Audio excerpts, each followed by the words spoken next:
You see it says A equals P, and then in the times the quantity 1 plus R divided by N. Raised to the, I'm sorry if this is not very clear. Make sure it is. Scratch it out. It says Tn, or I usually do Nt. It doesn't matter. Nt or Tn. Okay, let's make sure we know what all these letters stand for. This is something you've probably done since maybe even Algebra 1. So A stands for the amount or interest, dollars, amount in dollars. That'll be like your total, right? And then everything else is part of the other side of the equation. So P is the principal amount, principal dollars. This is the starting amount, what you start with. What do we got next? R. R stands for the rate. This is important, the rate, the percent, as a decimal. So you need to switch the percentage into a decimal by dividing by 100 or moving the decimal over.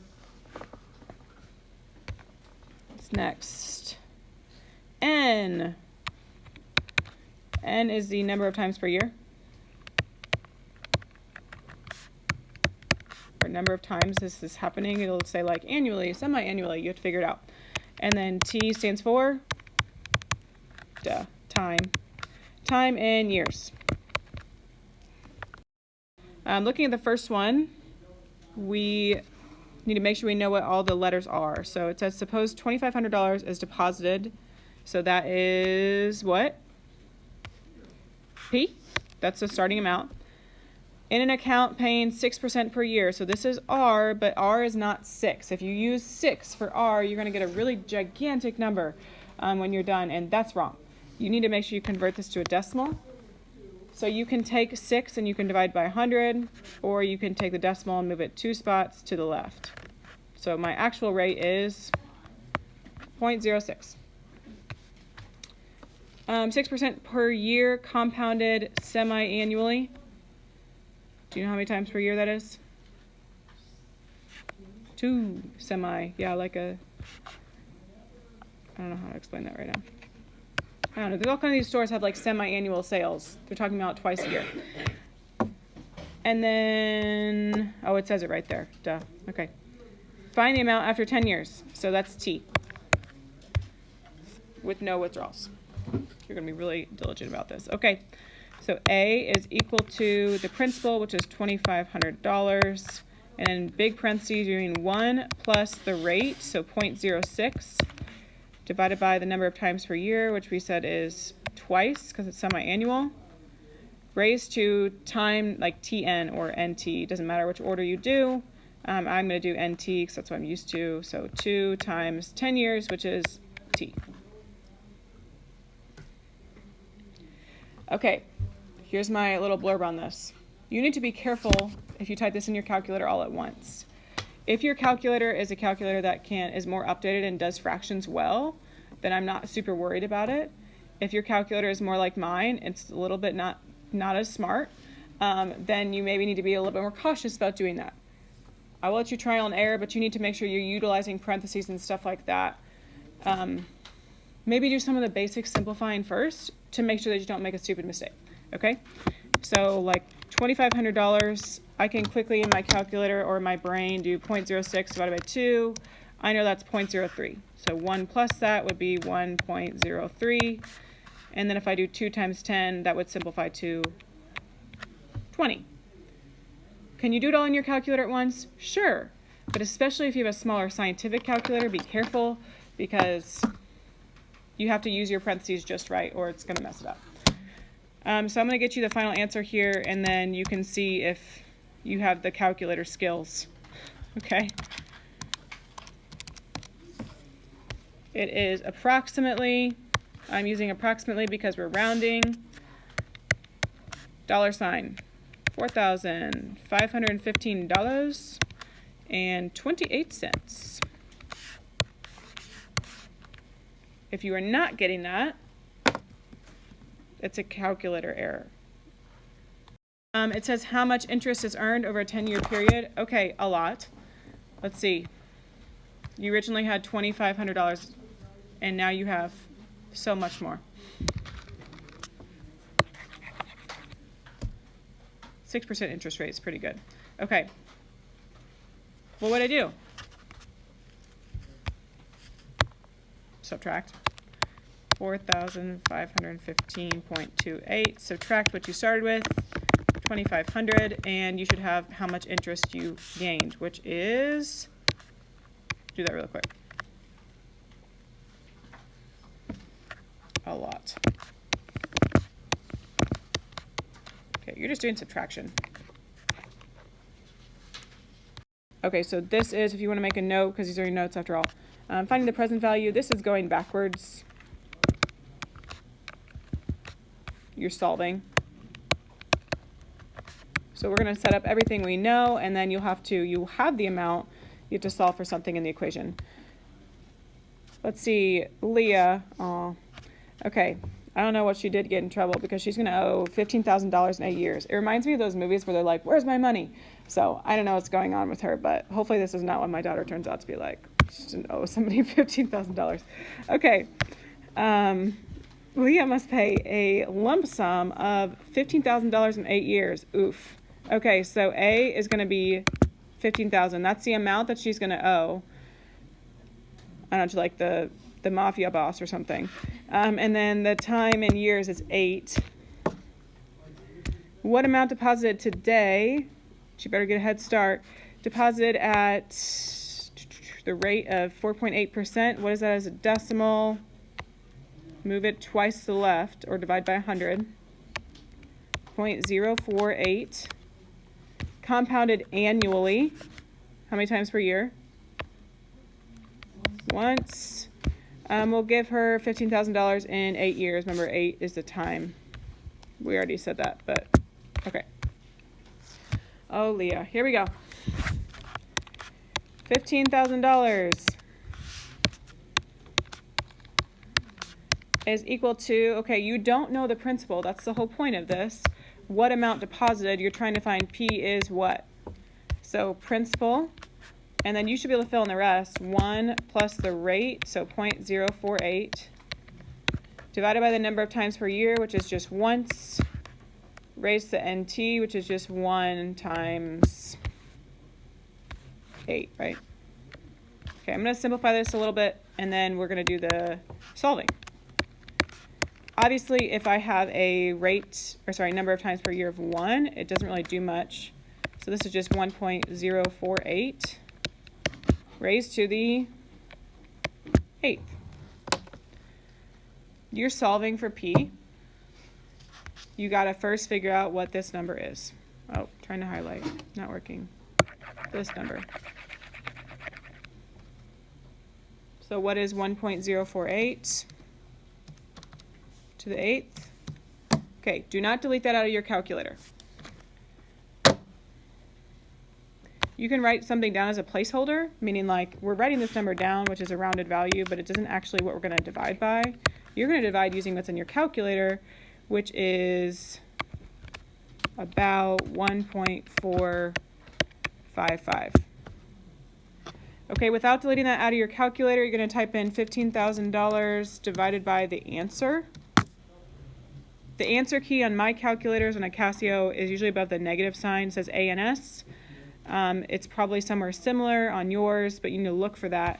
So again, we're doing, what is 15,000, because I told you not to delete it, divided by the answer key, where you might have to click shift or second to get it, okay? What that does is it helps you not round it until the very end. So the principal amount we actually need for her to deposit so that she doesn't get like killed by the gang boss or something is $10,308.63. This is money, so give it a dollar sign. Okay, now Leah's really in trouble because she doesn't even have the right amount to deposit right now. She can only put in $10,000. Oh no. Okay, so if only $10,000 is available to deposit, yikes. So meaning that that's your principal. What annual interest rate? So so annual is N. What's my annual interest rate? R, you don't know what the rate is. That's what we're trying to find. In order for the money to increase to the amount A of $15,000. Okay, we're still going to use this compound interest formula from the previous page. So you have $15,000. And we're going to solve. It is oh, sorry, I forgot the principal. What is it? 10,000, my bad. 10,000. We do have it this time because she doesn't have quite enough, okay? 1 plus the, you can put in the tray, Katie. The rate is, we don't know. Divided by the number of times per year, which is just 1. Raised to NT, which is still just 1 times 8. Okay, you can simplify that a little bit. It's 10,000, and then 1 plus the rate to the 8th power.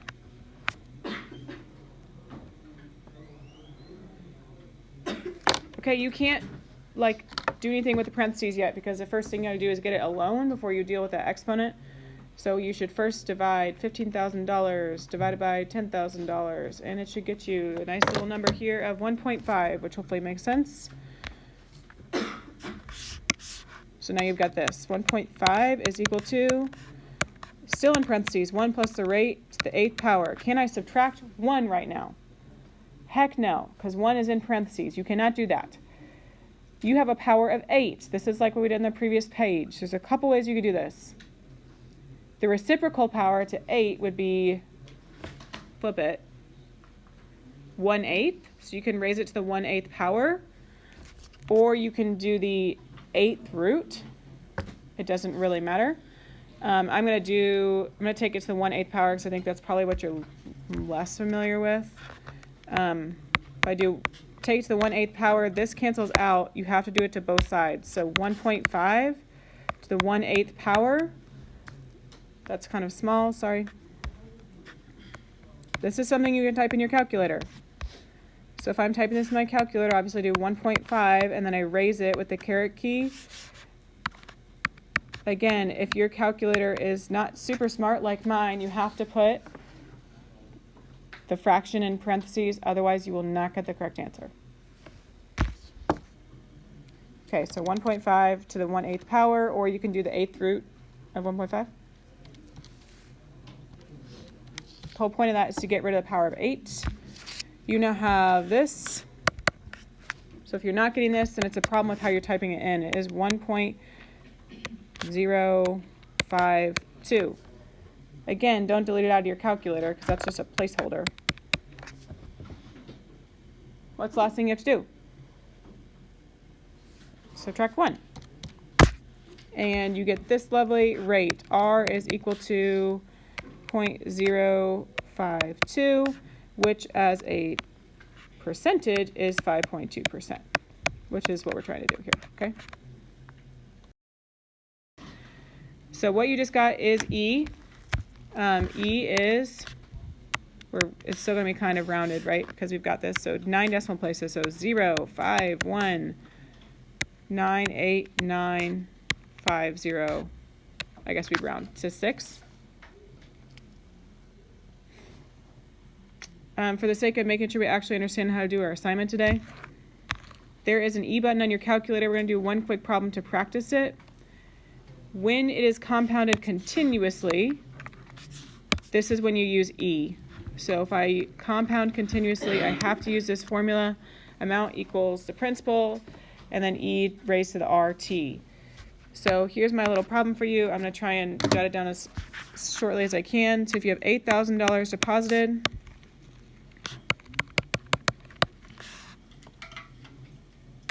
at 5%, and this is the keywords here, compounded continuously for 6 years, okay? So a quick problem, again, this is why we have to do E, is because it says compounded continuously. So that is like the most interest you can possibly get. You just keep taking interest all the time. Okay, so the A value we're trying to find. We know that the P is 8,000, the rate is 0.05, time is T. When I say compounded continuously, that is E. That's like the N, sort of, but also not, because you're using that formula. So $8,000, and then you literally will write E, raised to, I'm going to put this in parentheses, the rate, which is 0.05, times the time, which is 6. So 0.05 times 6. I would maybe just simplify this a little bit, unless your calculator is super awesome. Mine's not. Okay. So it would have to be e to the 0.3 power. You do have a button on your calculator that is e. It looks like this, e to the x. Well, it might not look like that, but it might be above a key. So mine is in yellow, or I'll have to click shift. Mine's above the natural log, so if you have one of mine's, it's above the LN key, natural log. And so you literally just type that in, $8,000, and then you use the E key, and it should automatically prompt you to raise it to a power. It gets you about the amount of, I'm putting a squiggly equal sign because I'm rounding, $10,798.87. If you do not type that in yourself, please take a moment right now and do it so that you know how to use the E key. You know where to find it, okay? I'm not sure where it is on a TI, but I can help you if you can't find it.